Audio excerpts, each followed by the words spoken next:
আজকে মুন্নাস কিচেনে হচ্ছে রুটি হচ্ছে, এই যে রুটি হচ্ছে, আজকে নিরামিষ তাই রুটি। আর এখানে আমি রুটি কিভাবে করি আমি আরও অনেক দিন দেখিয়েছি বা বলেছি। আটা ময়দা সেম 500 গ্রাম আটা হলে ময়দাও 500 গ্রাম, এরকম করে আমি রুটি করি। কাই করে রুটি করি, আর নুন পরিমাণ মতো দিয়ে রুটি করি। আর এখানে হয়েছে, এই যে এখানে হয়েছে আলুর দম, নিরামিষ আলুর দম। এই যে নিরামিষ আলুর দমের রেসিপিও আমি অনেক দেখিয়েছি। রুটি লুচি ভাত সব কিছুর সাথেই যায়, খুব ভালো লাগে, খুব সিম্পল পদ্ধতিতে। তারপর আমি একটু শর্টে বলে দিচ্ছি।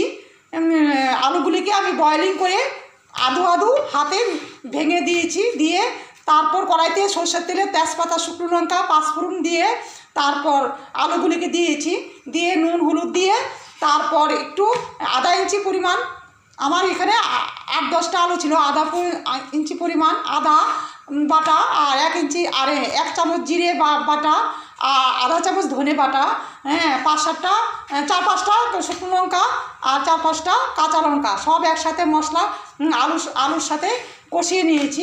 তারপর আপনারা ইচ্ছা করলে এখানে চাইলে গরম জলও ইউজ করতে পারবেন।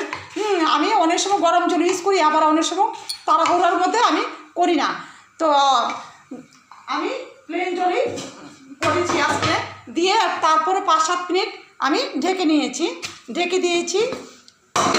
ঢেকে দেওয়ার পর তারপর আমি নামিয়ে নিয়েছি। আপনারা চাইলে এখানে ধনেপাতাও ইউজ করতে পারেন, আমি আর ধনেপাতা ইউজ করলাম না। আমি আর ধনেপাতা ইউজ করলাম না, এরকম প্লেনভাবেই রাখলাম।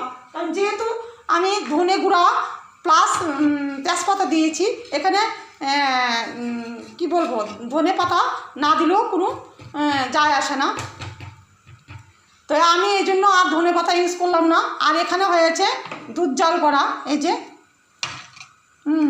দুধ জাল করা হয়েছে। এখানে গরুর দুধ আছে, 500-র মতো, তারপর মাদার ডায়েরিও 500-র মতো ছিল, 1 লিটার টোটাল। তা আমি এটাকে ভালো করে জাল দিয়ে ঘন করে নিয়েছি, গাঢ় করে নিয়েছি। তো আজকে মুন্নাস কিচেনের মেনু রুটি, এই যে রুটি হচ্ছে, রুটি আলুর দম আর দুধ, সাথে দইও আছে, দইটা এখানে প্রেজেন্ট করা হয়নি। তো আর কলাও আছে, কলাটাও